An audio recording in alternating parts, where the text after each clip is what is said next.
ረዳታቸው ነህ ለነ አፎምያ ፈጥነህ ትደርሳለህ ስምህን ለጠራ ማን እንደ እግዚአብሔር የስምህ ትርጉም ነው ሚካኤል አባቴ ምሕረትህ ብዙ ነው ያማልዳሉ ቅዱሳን መላእክት ያማልዳሉ ጻድቃን ሰማዕታት ምሕረት ያሰጣሉ ለሁሉም ፍጥረት ድነት ያሰጣሉ ለሁሉም ፍጥረት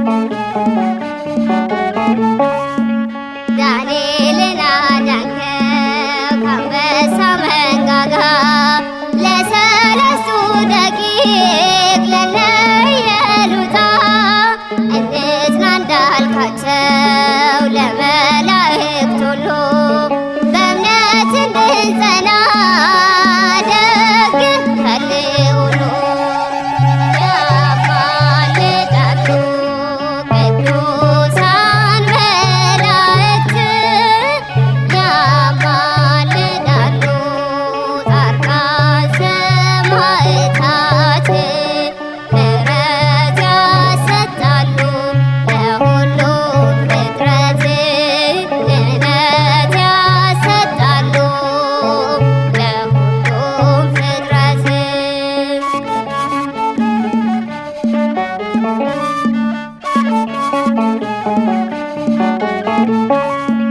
ድራጎን ሊበላት እጅጉን ሲያማትር ፈጥነህ ደረስክላት የልዳ ሰማዕት እኛም እንላለን ጊዮርጊስ አማልደን ፈረሰኛው ሰማዕት ከአምላክ የተሰጠ ያማልዳሉ ቅዱሳን መላእክት ያማልዳሉ ጻድቃን ሰማዕታት ምሕረት ያሰጣሉ ለሁሉም ፍጥረት ድነት ያሰጣሉ ለሁሉም ፍጥረት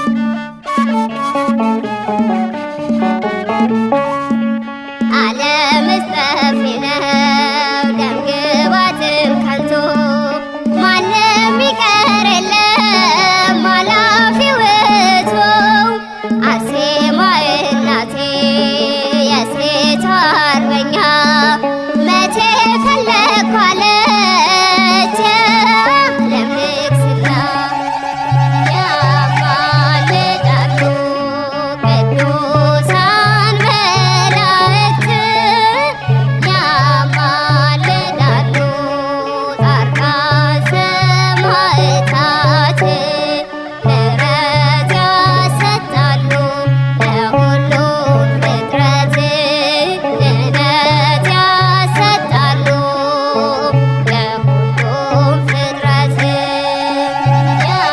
ያማልዳሉ ቅዱሳን መላእክት ያማልዳሉ ጻድቃን ሰማዕታት ምሕረት ያሰጣሉ ለሁሉም ፍጥረት ድነት ያሰጣሉ ለሁሉም ፍጥረት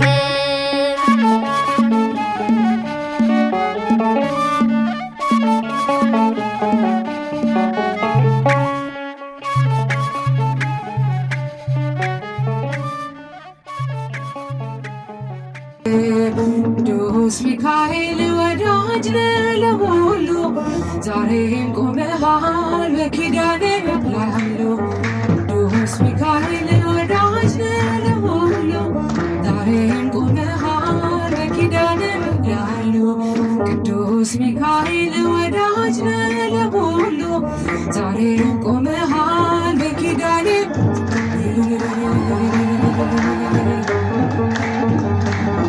ዛሬም ቆመሃል በኪዳን እላለሁ ክንፍህን ዘርጋ ሚካኤል ቅደም ከፊቴ ምራኝ መንገዱን እንዳይመሽ ልድረስ ከአባቴ እንዴት ይገፋል ጎዳናው ያላንተ እርዳታ ጥሜ ቁረጠው በበትሬ ጭንጫን ምታ ጭንጫን ምታ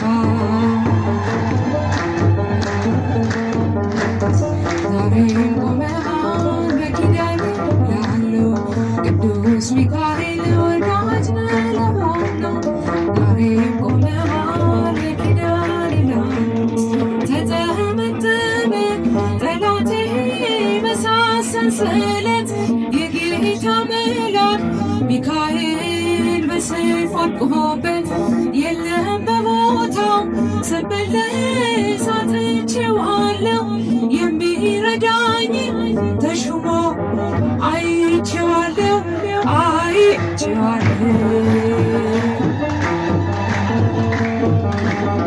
ዛሬም ቆመሃል በኪዳን እላለሁ ቅዱስ ሚካኤል ወዳጅ ነህ ለሁሉ ዛሬም ቆመሃል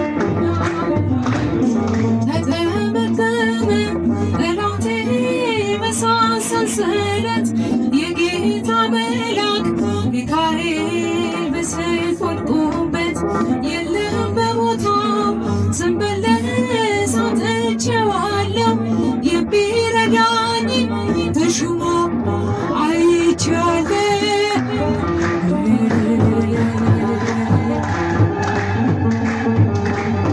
ዛሬም ቆመሃል በኪዳን እላለሁ ቅዱስ ሚካኤል ወዳጅ ነህ ለሁሉ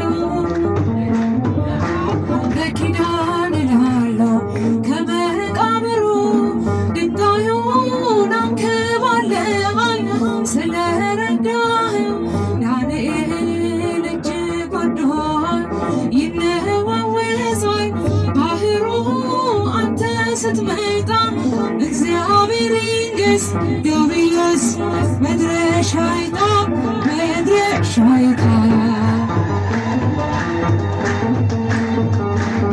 ዛሬም ቆመሃል በኪዳን እላለሁ ቅዱስ ሚካኤል ወዳጅ ነህ ለሁሉ ዛሬም ቆመሃል በኪዳን እላለሁ አለኝ ትዝታ በቤትህ ከልጅነቴ ስትሳሳልኝ እያየሁ ሰጥቷል ውበቴ ልዘምር እንጂ ላመስግን ታላቁን ጌታ አንተን የሰጠኝ ጠባቂ በቀን በማታ ቅዱስ ሚካኤል ወዳጅ ነህ ለሁሉ ዛሬም ቆመሃል በኪዳን እላለሁ ቅዱስ ሚካኤል ወዳጅ ነህ ለሁሉ ዛሬም ቆመሃል በኪዳን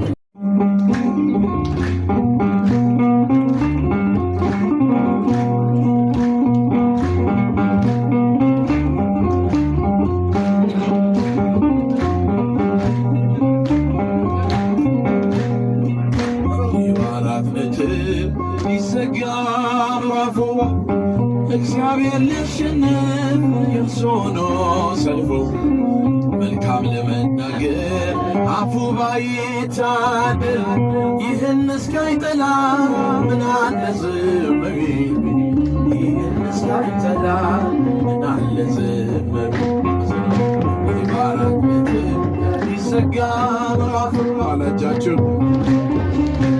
የእርሱ ሆኖ ሰልፉ መልካም ለመናገር አፉ ባይታደል ይህን እስካይጠላ ምን አለ ዝም ቢል እስካይጠላ መልካሙን ደብቆ ክፉን እያሳየ ይለኝ ነበር ጠላት እግዚአብሔር ዘገየ ግን ሁሉን በጊዜው በበጎ ሲሠራ አፍሯን ለዘላለም እንቆት የሱ ሥራ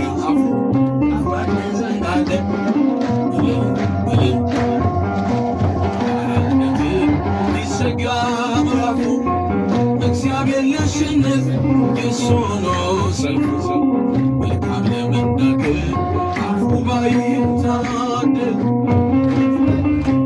ምናለ ዝም ቢል ይህን ሲያይ ጠላት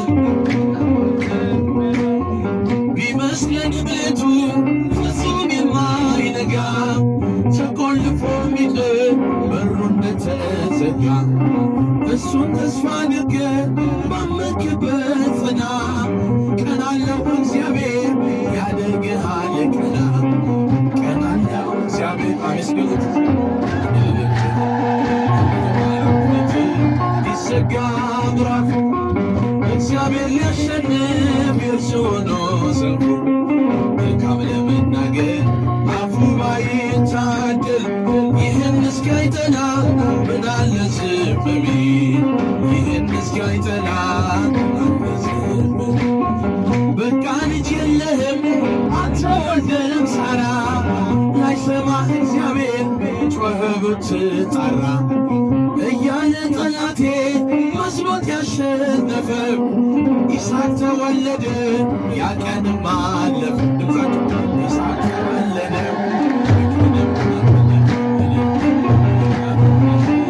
ይዘጋ ምዕራፉ እግዚአብሔር ሊያሸንፍ እርሱ ሆኖ ሰልፍ ምስጋና ይገባዋል። አመስግኑት። አፉ ባይታደል ይህን እስኪያይ ጠላት ምናለ ዝም ቢል ምናለ ዝም ቢል ቢመስለን ቤቱ ፍጹም የማይነጋ ተቆልፎ ሚቀር በሩ እንደተዘጋ እሱን ተስፋ አድርገው ባመንክበት ጽና። ቀና አለው እግዚአብሔር ያደርግሃል ቀና። ቀና አለው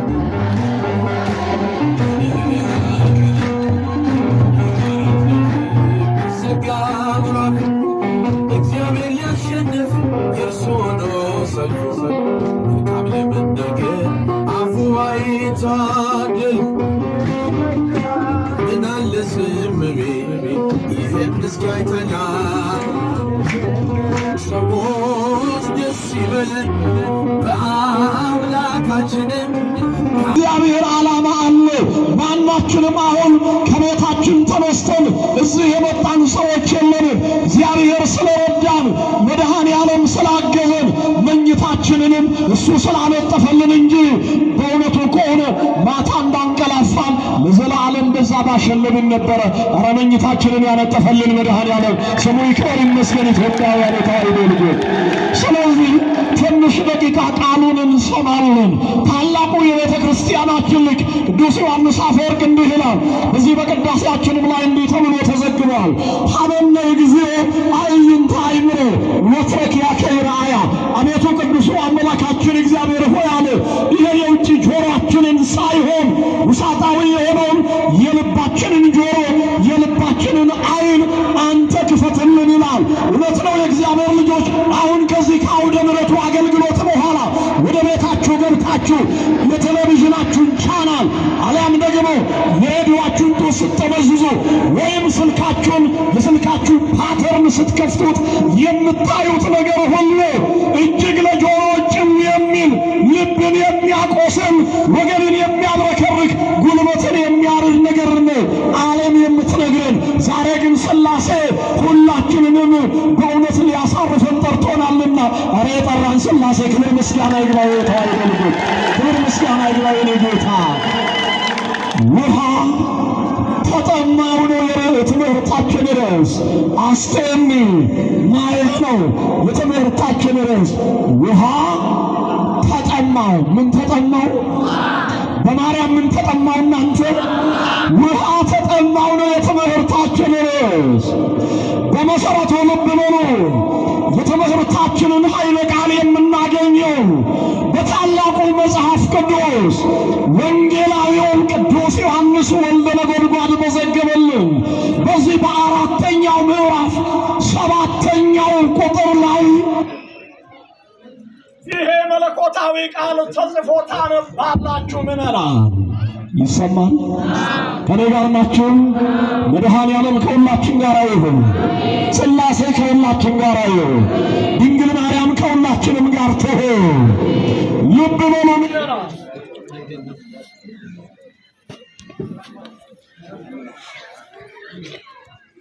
ይሰማል አይደል? ይሰማችኋል? በነገራችን ላይ ይኸውላችሁ አጋንንት የእግዚአብሔር ቃል ሲነገር አይወድም። ለምን እንደሆነ ታውቃለህ? ይሄ ሁሉ ሰው እንዲድን ስለማይፈልግ መድኃኔዓለም ጠላታችንን ዲያብሎስን ከእግራችን በታች ጣለልን። አሜን በሉ ኢትዮጵያውያን። መድኃኔዓለም ከእግራችን በታች ጣለልን። ልብ በሉ ምዕመናን። የትምህርታችን ርዕስ አሁን እንደገለጥኩላችሁ ወንጌላዊው ቅዱስ ዮሐንስ ወልደ ነጎድጓድ በዚህ በአራተኛው ምዕራፍ 7ኛው ቁጥር ላይ ዘግቦት ያለ የእግዚአብሔር ቃል በመሰረቱ ልብ በሉ ኢትዮጵያውያን፣ የዚህ ትምህርት መሰረታዊው አስፈላጊነት ክርስቲያኖችን ከድካም ወደ ብርታት በማሸጋገር ወደ ቀደመው ሃይማኖታዊ ጥንካሬያቸው መመለስ ነው።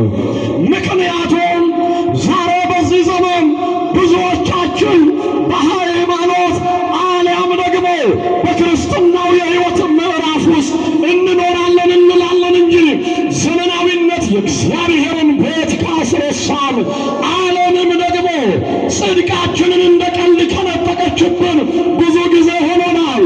በዚህ ላይ በሁላችንም ሕይወት ውስጥ እግዚአብሔር ሲናገር ካለመስማታችን የተነሳ የተቀደሰውን የአምላካችንን የእግዚአብሔርን ግሳጼ በሕይወታችን ውስጥ ስለማያልፍ አሁን ብዙዎቻችን በዚህ ዘመን በኑሯችን ማረፍ አልቻልንም፣ በትዳራችን ማረፍ አልቻልንም፣ በገንዘባችን ማረፍ አልቻልንም፣ በእውቀታችን እንኳን ጭምር ልብ በሉ የዓለምን ሕዝብ እጁን በአፉ ላይ የሚያስጭን አስደናቂ ጥበብና እውቀት እንኳን ቢኖረው በሰማይ ብንበር በምድር ብንሽከረከር አልያም ቤታችንን በከዋክብትና በጨረቃ መካከል እንኳን ብንገነባ ወይም ስልጣን ላይ ብንቀመጥ ብዙ ሚሊዮን ብር ብንቆጥር ኢትዮጵያውያን እነዚህ ቁሳዊ የሆኑ ነገሮች እኛን ሊያሳርፉን አይችሉም።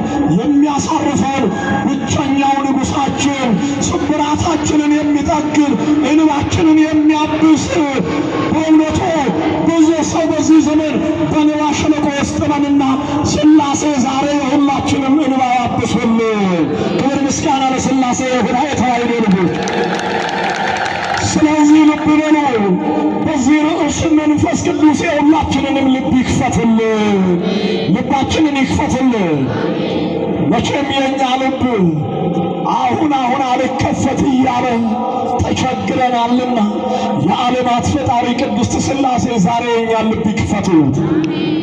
የመድኃኔዓለምን ቃል እንድንሰማ እሱ ይርዳን። ውሃ አጠጭኝ ውሃ ተጠማሁ ይላል የትምህርታችን ርዕስ። እጅግ የሚገርም ታሪክ ነው ምዕመናን። ኃይለ ቃሉን ቅድም እንደነገርኳችሁ የምናገኘው ወንጌላዊው ቅዱስ ዮሐንስ ወልደ ነጎድጓድ በዘገበልን በዚህ በአራተኛው ምዕራፍ 7ኛው ቁጥር ላይ ተዘግቦ ያለ እግዚአብሔር ቃል አባቶቻችን ሲናገሩ ነገርን ከስሩ ውሃን ከጥሩ ይላሉና ታሪኩን መንፈስ ቅዱስ በገለጠልን መጠን ጠቅልል አድርገን እናየዋለን። ጌታ መንፈስ ቅዱስ ይህንን ቅዱስ ጉባኤ እሱ ይቆጣጠርልን። አሜን አትሉ? መድኃኔዓለም ይቆጣጠርልን። ይህንን የትምህርታችንን ርዕስ ኃይለ ቃሉን የተናገረው ለስም አጠራሩ ክብር ምስጋና ይግባውና ሰማይን በቃሉ የዘረጋ ምድርን በውኃ ላይ ያጸና የሚታየውንም የማይታየውንም ነገር ወደዚህ ዓለም ያመጣ በኋላም የሁላችንንም ሞት ወስዶ ሕይወቱን የሰጠን አዝነን በነበርንባቸው ዘመናት ከሐዘን አረንቋ ውስጥ አውጥቶ ወደ ቀደመው መንፈሳዊ ልዕልናችን ወደ ቀደመው መንፈሳዊ ክብራችን የመለሰን የሁላችንም አባት የእምዬ ማርያም ልጅ መድኃኔዓለም የተናገረው ቃል ምዕመናን ልብ በሉ። ይሄ ኃይለ ቃል የተነገረው ለጊዜው ሆፍሊን ተብላ ለምትጠራ አንዲት ምስኪን ድሃ ሴት የተነገረ ቃል ነው። ለፍጻሜው ግን በዚህ ዘመን ላለነው ለሁላችንም የተነገረ የሚያጽናና ስብራትን የሚጠግን ቃል ነው። መድኃኔዓለም ሁላችንንም ስብራታችንን ይጠግን። ታሪኩን ለማየት ኢየሱስ ክርስቶስ እናንተ ከሰማያ ሰማያት ወርዶ ከእምዬ ማርያም ተወልዶ በአጭር ቁመት በጠባብ ደረት ተወስኖ በዚህ ዓለም ላይ በነበረበት በተለይ ደግሞ ምዕመናን ልብ ብላችሁ ስሙ። በእነዚያ በመጨረሻዎቹ 3 ዓመታት ውስጥ የተከወነውን ገቢረ ተአምራት ነው የምነግራችሁ። ከዕለታት በአንደኛው ቀን መድኃኔ ዓለም ኢየሱስ ክርስቶስ የኔ ጌታ ገሊላን ተወና ወደ ሰማርያ ሊያልፍ ግድ ሆነበት ይላል። የሰው ነገር የሚገደው መድኃኔ ዓለም፣ የሰው ነገር የሚያስጨንቀው መድኃኔ ዓለም ልብ በሉ ምድረ ይሁዳን ተወና ወደ ሰማርያ ከተማ ገባ ይላል። በሰማርያም ሊያልፍ ግድ ሆነበት። ለምን ግድ ሆነበት ብሎ ሊቁ ቅዱስ ዮሐንስ አፈወርቅ ይህንን በተረጎመበት አንቀጹ ስትመለከቱ ይላል መድኃኔ ዓለም ወደዚህ ዓለም የመጣው ሰዎችን ከሐዘን ወደ ደስታ ለመለወጥ ነው ይላል። ክብርና ምስጋና ለስሙ ይሁን። ለሁላችሁም መድኃኔ ዓለም ደስታውን ይስጣችሁ። አሜን አትሉ? ለሁላችንም መድኃኔ ዓለም እውነተኛውን ደስታ ይሰጥ። መቼም ዛሬ ደስታ የለም። ዛሬ ሁላችንም ሐዘን ውስጥ ነው ያለነው። ዛሬ ሁላችንም በእንባ ሸለቆ ውስጥ ነው ያለነው። ኢትዮጵያውያን የተዋሕዶ ልጆች መድኃኔ ዓለም እውነተኛውን ደስታ ይስጠን።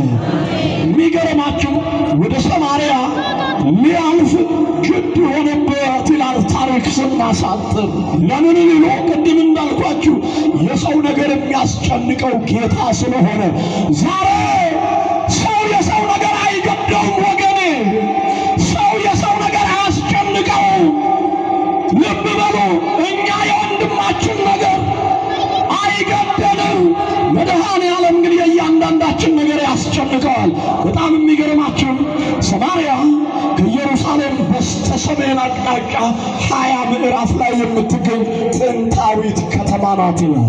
ሰማርያ ማለት የቃሉ ትርጉም አለቃ ኪዳነ ወልድ ክፍሌ በመዝገበ ቃላታቸውም እንዳስቀመጡት ከሆነ ሰማርያ ማለት የሕዝብና አሕዛብ መኖሪያ ከተማ ማለት ነው። ሕዝብና አሕዛብ ማለት የሚያምንና የማያምን ሕዝብ ተደበላልቆ የሚኖርባት ጥንታዊት ከተማ ናት። ታሪኩን የምታገኙት ኢትዮጵያውያን የተዋሕዶ ልጆች እኔ ታሪክ ላሳጥር በተረፈ ኤርምያስ ምዕራፍ 7 ምዕራፍ 8 ምዕራፍ 9ና ምዕራፍ 10 ሙሉ ታሪኩ እዛ ላይ ተዘግቦ ታያላችሁ። እኔ ግን እሱ ውስጥ አልገባም። ወደ አዲስ ኪዳኑ ታሪክ ልግባና ትምህርት ላብቃ። ልብ በሉ ወደ ሰማርያ ሊገባ ግድ ሆነበት ይላል። የሚገርማችሁ ሰማርያ የምትታወቀው በእስራኤል ዘሥጋ ታሪክ ውስጥ እስራኤላውያን እግዚአብሔርን 2 ጊዜ በደሉት ይላል። ስንት ጊዜ? ስንት ጊዜ? ኧረ በማርያም ተናገሩ። በዚህ በኩል ያላችሁ ስንት ጊዜ? እኔና እናንተ መድኃኔ ዓለምን ኢትዮጵያውያን ስንት ጊዜ በድለነው ይሆን? ከጠዋት እስከ ማታ የኔን ጌታ መድኃኔ ዓለምን ስንት ጊዜ አስከፍተነዋል ኢትዮጵያውያን። ግን እያየ መድኃኔ ዓለም እንዳላየ ዝም ይለናል። አረ ቸርነቱን ያበዛልን መድኃኔ ዓለም ክብር ምስጋና ይግባው ለጌታ።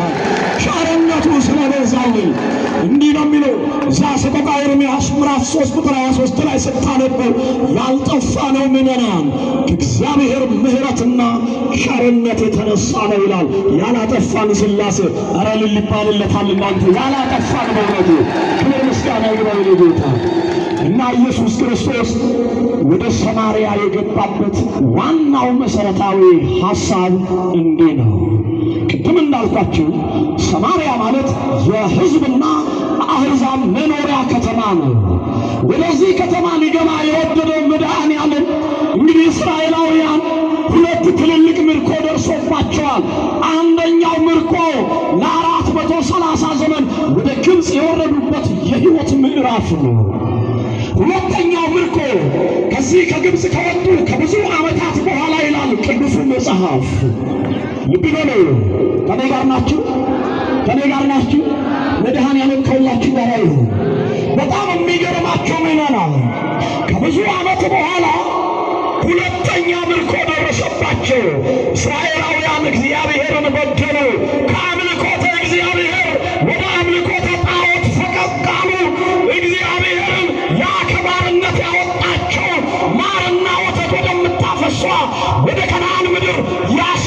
ጌታቸውን እግዚአብሔርን ዘነጉት። ዛሬስ ቢሆን ሥላሴን የዘነጋ ስንት ትውልድ አለ? እግዚአብሔርን የረሳን ስንት ሰዎች አለን መሰላችሁ? ምዕመናን ኢትዮጵያውያን ወጣቶች ልብ በሉ። እግዚአብሔር በእኛ ሕይወት ውስጥ ነገሮችን ሁሉ ባያስተካክል ኖሮ እንደ ዓለም እሳቤና እንደ ዓለም አስተሳሰብ ቢሆን ምዕመናን ጠፍተን ነበረ። እረ ያላጠፋን ሥላሴ ክብር ምስጋና ይግባው። ያላጠፋን ሥላሴ በጣም ይገርመኛል። እነዚህ እስራኤላውያን እግዚአብሔርን በደሉት ለሰባ ዘመን ይላል። ወደ ፋርስ ባቢሎን ወረዱ። እነሆ ሁለት ሰዎች እንዲህ ብለው ይጸልዩ ነበረ ይላል። ከኔ ጋር ናችሁ? ይታረን ለሙስና ለኢየሩሳሌም እያሉ የሚጸልዩ ሶስት ሰዎች ነበሩ ይላል እዛ ተረፈ ኤርምያስ ላይ። አንደኛው እስራኤላዊው ታላቁ ነቢዩ ኤርምያስ ነው። ሁለተኛው ኢትዮጵያዊው ቅዱሱ አቤሜሌክ ነው። ሶስተኛው እስራኤላዊ ባሮክ ናቸው። በዚያ ክፉ ዘመን ከኔ ጋር ናቸው? ቤት ክፉ ዘመን የሉም። እነዚህ ሄደዋል ወደ ቤት። እግዚአብሔር ከሁላችን ጋር ይሁን። እናንተ ወደ ቤት አትሄዱ፣ እዚህ ሁኑ። መድኃኔዓለም ከኛ ጋር ይሁን። በእውነቱ ከሆነ ልብ በሉ ምዕመናን፣ እነዚህ ሰዎች ጸሎታቸው እንዲህ ነው። ይታረን ለሙስና ለኢየሩሳሌም፣ የኢየሩሳሌምን ጥፋት እንዳታሳየን ነው፣ የሀገራችንን ጥፋት እንዳታሳየን ነው እያሉ የሚጸልዩት። የቤተ መቅደሳችንን መጥፋት እንዳታሳየን እያሉ ነው የሚጸልዩት። ልብ በሉ ኢትዮጵያውያን፣ ዛሬ እኔና እናንተ እንዲህ እያልን ነው ልንጸልይ የሚገባው። ለምን መሰለ? አሁን ብዙ ነገር ለእናንተ መናገር ለቀባሪው ማርዳት ነው የሚሆንብኝ። የኢትዮጵያን ጥፋት መድኃኔዓለም አያሳየን። አሜን አትልም? መድኃኔዓለም የኢትዮጵያን ጥፋት አያሳየን። የሃይማኖታችንን ጥፋት አያሳየን። የቅድስት ቤተ ክርስቲያናችንን መጥፋት አያሳየን። እነሱም እንዲህ እያሉ ነበር የሚጸልዩት። እንዲህ እያሉ የሚጸልዩትን አባቶች ያብዛልን። ምቀኛ አሜን አትልም? አዎ እንዲህ እያሉ የሚጸልይ አባት ያስፈልገናል። ምዕመናን፣ የእኛን ጥፋት የማይፈልግ አባት፣ የእኛን ጥፋት የማይፈልግ መሪ ይስጠን ለሀገራችን። አሜን አትልም? ይስጠን መድኃኔዓለም። እና እንደዚህ እያሉ ይጸልዩ ነበር። እግዚአብሔር ጸሎታቸውን ሰማ። ታሪክ ላሳጥር ከሰዓት አንጻር እግዚአብሔር ምናቸውን ሰማ? ምናቸውን ሰማ? አንተ የእኛንም ጸሎት መድኃኔዓለም ይስማ፣ ልመናችንን ይስማ። እና የሚገርማችሁ እነዚህ ሶስት ሰዎችን እግዚአብሔር ከመከራ በብዙ በሚገርም ደቂቅ ገቢረ ተአምራት ሰወራቸው ነው። በተለይ ኢትዮጵያዊው ቅዱስ አቤሜሌክ ምዕመናን ደዌ የሚፈወስበትን ቆጸ በለስ ሊቆርጥ ሄዶ እዛው ባለበት በዱሩ 66 ዓመት ለሽ ብሎ ተኛ። ስንት ዓመት? ምዕመናን፣ እግዚአብሔር እንዴት አድርጎ እኔና እናንተን ከመከራ እንደሚሰውር አታውቁ። በሕይወታችን የሚሆነው ነገር ሁሉ ለበጎ ነው። ምዕመናን፣ ይሄ ኢትዮጵያዊ አቤሜሌክ መድኃኒት ሊቆርጥ ወደ በረሃ ወረደ ይላል። ታሪክ ላሳጥር። እዛም እንቅልፍ አለው። ሰዓቱ እኩለ ቀን ነበረና ቆረጠና ሙዳይ ውስጥ አስቀመጣት። ተኛ። ሲነቃ 5 ደቂቃና 10 ደቂቃም የተኛ አልመሰለው። የሚገርማችሁ የሰው የተኛ ስንት ዘመን እንደሆነ ታውቃላችሁ? 66 ዓመት። ኧረ ክብር ምስጋና የኔ ጌታ፣ 66 ዓመት ነው የተኛ። ነቃ ይላል መጽሐፍ። ሲነቃ 5 ደቂቃና 10 ደቂቃ የተኛ አልመሰለው። በጣም የሚገርመኝ ነገር ታውቃላችሁ? ሙዳዩን ከፈተው ይላል ሊቁ ቅዱስ ባስልዮስ ዘቂሳርያ የተባለ የቤተ ክርስቲያናችን ሊቅ። ይሄንን በተረጎመበት አንቀጹ ስትመለከቱ ያቺ ሙዳይዋ ይላል ድንግል ማርያም ናት፣ መሶበ ወርቋ። በውስጡ ያለው መድኃኒት ግን ልጇ መድኃኔዓለም ነው ይላል። ኧረ ክብር ምስጋና ይግባው የኔ ጌታ፣ ክብር ምስጋና ይግባው። ያ መድኃኒት የማይጠወልግ መድኃኒት ነው። 66 ዓመት ልብ በሉ እንደተቆረጠ እንቡጥ ሆኖ ተገኘ። በጣም ይገርመኛል። አሁን ወደ አባቱ ወደ ኤርምያስ ዘንድ ሄደ። እዛ እንደደረሰ ከ66 ዓመት በኋላ ነው ሶስቱም የተገናኙትና ተቃቅፈው ተላቀሱ ይላል። ለምን? 66 ዓመት ተነፋፍቀዋልና ተቃቀፉ አረፉ፣ ተላቀሱ። አሁን እስራኤላውያን የሚጠቱ ሰዓት ደርሷልና ወደ ሀገራችሁ የምትመለሱበት ጊዜ ቀርቧል። እግዚአብሔር ለነቢዩ ለኤርምያስ እንዲህ አለና ጦመር ላከለት ይላል። እስራኤላውያን ወደ ሀገራቸው የሚገቡበት ዘመን ደርሷል። ስለዚህ እናንተ እስራኤላውያን ከባቢሎናውያን ጋር የተጋባችሁ ተፋቱ አለ። እግዚአብሔር ጋብቻ ይጠላል። ጉዴ ፈላ። እዚህ ሰፈር አይናገሩም። እግዚአብሔር ጋብቻን ይጠላል። አንተ በማርያም ይጠላል እንዴ? እግዚአብሔር ጋብቻን አይጠላም። ነገር ግን ምን ማለቱ ነው ይላል መሰላችሁ? ታላቁ የቤተ ክርስቲያናችን ቅዱስ ኢፎዲየስ ይህንን በተረጎመበት አንቀጹ ስትመለከቱ ከአሕዛብ ጋራ፣ ከማያምን ጋራ፣ ካልተጠመቀ ጋራ፣ ካልተገዘረ ጋራ ተጨመላልቆ ወይም ደግሞ ተቀደሱ፣ ተለዩ፣ ውጡ ከኃጢአት ሲላቸው ነው። እነሱ ግን እንዲህ አሉ፣ እኛ በባቢሎናውያን ፍቅር ተነድፈናልና ወደ ሀገራችን ወደ ኢየሩሳሌም የሚከለክልን ሰው እናያለን አሉ። ኢትዮጵያውያን የትናንትና ሽማግሌዎች እንዲህ ይላሉ፣ የፈለጉትን ያጡ ያጡትን ይቀላውጡ እንዲሉ እነዚህ ከአሕዛብ ጋር የተጨመላለቁ ልክ ዛሬ ኢትዮጵያዊ ወጣት አንቺም በሃይማኖትሽ እኔም በሃይማኖቴ እንደሚለው ማለት ነው። ይገባሃል? በደንባስ ያው ልብ በል እንደዚህ እንደሚሉት ማለት ነው። ለጋብቻ የመጀመሪያው መስፈርት ሃይማኖት ነው ወገኔ። እየሰማሽ ነው? ምን አለው አይደለም፣ ምን አላት አይደለም፣ ሃይማኖት አላት ወይ በል። እየሰማችሁ ነው? እየሰማችሁ ነው? ሃይማኖት አላት ወይ በል። ተዋሕዶ ናት ወይ በል። ይሄ ነው ዋናው መስፈርት። ሌላውን እግዚአብሔር ይሞላል። መድኃኔዓለም ይሙላላችሁ። አሜን አትሉም? ይሙላላችሁ መድኃኔዓለም። አዎ። እና እነዚህ እስራኤላውያን እንደተገበሰበሱ ወደ ሀገራቸው ለመሄድ ፈለጉ። ሮማውያን ወደ ሀገራቸው አትገቡም አሏቸው። የፈለጉትን ቢያጡ ያጡትን ይቀላውጡ እንዲሉ ኢትዮጵያውያን እነዚህ ከዛ እንደተጨመላለቁ እንደተገበሰበሱ ወደ ኢየሩሳሌም ለመሄድ የተከለከሉ ሰዎች ለጥ ያለ ሜዳ ፈለጉ። ጎጆ ቀልሰው ትዳር መስርተው ልጅ ወልደው ከብደው መኖር ጀመሩ። ያችን ስፍራ ሰመርናህ አሏት። ሰመርናህ ማለት ወደድናት ማለት ነው። ያቺ ከተማ ሰማርያ ተባለች። ሰማርያ ማለት የሕዝብና አሕዛብ መኖሪያ ከተማ ማለት ነው። ይገርማችኋል። ከዚህ ከሰማርያ ከተማ ነው እንግዲህ ምዕመናን አንዲት ሆፍሊን የተባለች ምስኪን ድሃ ሴት እነሆ ወላጆቿ የገፏት፣ ቤተሰቦቿ የጠሏት፣ ማህበረሰቡ ያገለላት ብቻዋን በሰማርያ ተራራ ጥግ ላይ የምትኖር አንዲት ምስኪን ድሃ ሴት ነበረች። ይቺ ሴት ልብ በሉ በኩለ ቀን በጠራራ ሰዓት እንስራ ተሸክማ ውሃ ልትቀዳ መጣች ይላል። ያ የውሃ ጉድጓድ አባታችን ቅዱስ ያዕቆብ ለልጁ ለዮሴፍ በሰጠው የውሃ ጉድጓድ አጠገብ መድኃኔዓለም የኔ ጌታ በኩለ ቀን ሄዶ ቁጭ አለ። የታደለ አባት ለልጁ ሀብት አውርሶ ያልፋል። ያልታደለ አባት ግን ለልጁ ዕዳ አውርሶ ያልፋል። መድኃኔዓለም ከዚህ ይጠብቃል። አሜን አትሉም? የታደለ አባት ሀብት ነው የሚያወርስ፣ ሃይማኖት ነው የሚያወርስ። ያልታደለ አባት ደግሞ ዕዳ አውርሶ ያልፋል። እየሰማችሁ ከዚህ መድኃኔዓለም ይጠብቃችሁ። አሁን ከኔ ጋር ናችሁ? እግዚአብሔር ከሁላችን ጋር ነው። በጣም የሚገርመው ኢየሱስ ክርስቶስ በዛው ውሃ ጉድጓድ አጠገብ ቀኑ 6 ሰዓት ነው፣ ጠራራ ነው። ያሻው ግለት የፀሐዩ ሙቀት በበረታበት ሰዓት ውሃ አጠገብ ሄዶ ተቀመጠ ይላል። ይቺ ሴት 2 እንስራ ይዛለች። ስንት እንስራ? በማርያም ስንት እንስራ? አንቺ ስንት እንስራ? 2 እንስራ ይዛል። እንዴት ሴት ልጅ 2 እንስራ ትሸከማለች? ይቻላል? በገጠሪቷ ኢትዮጵያ ያደጋችሁ ከኔ በላይ በጣም ትረዳላችሁ ብዬ አስባለሁ። ሰው 2 እንስራ ይሸከማል ወይ? ይቻላል? እዚህ ሰፈር ውሃ ቀርቶ አያውቁም። ይቻላል? 2 እንስራ መሸከም ይቻላል ወይ?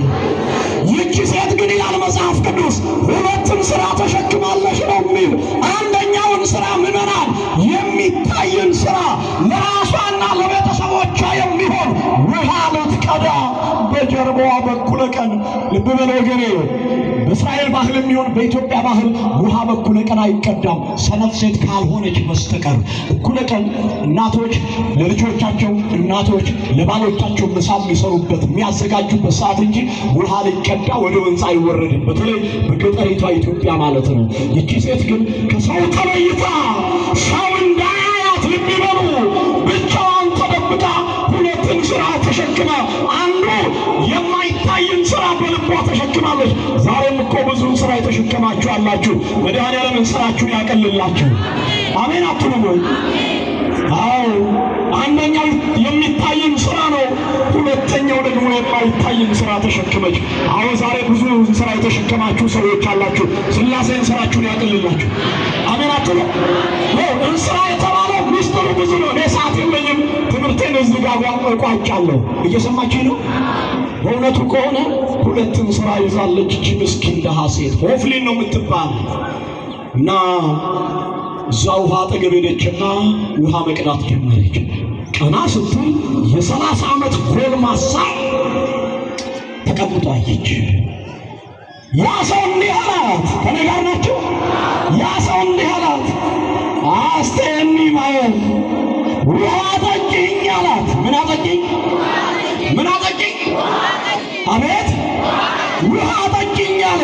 ውሃ ጠጪኝ ያለው ሰው ልብ በሉ የሁላችን አባት መድኃኔዓለም ነው። ክብር ምስጋና ይግባው የኔ ጌታ፣ ክብር ምስጋና ይግባው መድኃኔዓለም። እሷ ግን አላወቀችው። ዛሬም ቢሆን መድኃኔዓለምን ያላወቃችሁ ብዙ ሰዎች አላችሁ።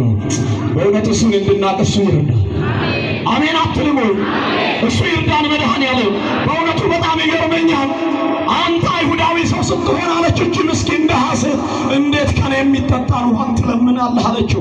ለምን ቢሉ አይሁዳውያን ከሳምራውያን ጋር አይተባበሩም ነበር ያለ መጽሐፍ ቅዱስ። አይተባበሩም። አይሁዳውያን ሳማርያውያንን ይንቋቸው ነበር፣ ያንቋሽሿቸው፣ ያዋርዷቸው ነበሩ። ሰው የናቀውን መድኃኔዓለም ያከብረዋል።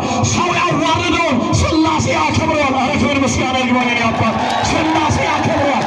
ያው ሰውን የምትንቁ ካላችሁ ኢትዮጵያውያን፣ ሰውን የምትንቁ ሰውን በጨርቁ የምትለኩ ካላችሁ ወዮላችሁ።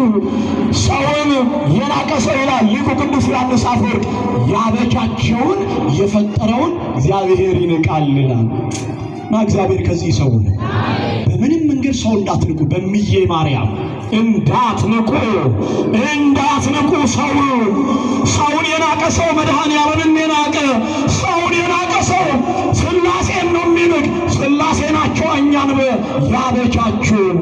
ያበጃቹን እና እቺ ሴት አንተ አይሁዳዊ ሰው ስትሆን እንዴት ከኔ ከሳምራዊት የሚጠጣን ውሃን ትለምናለህ አለችው።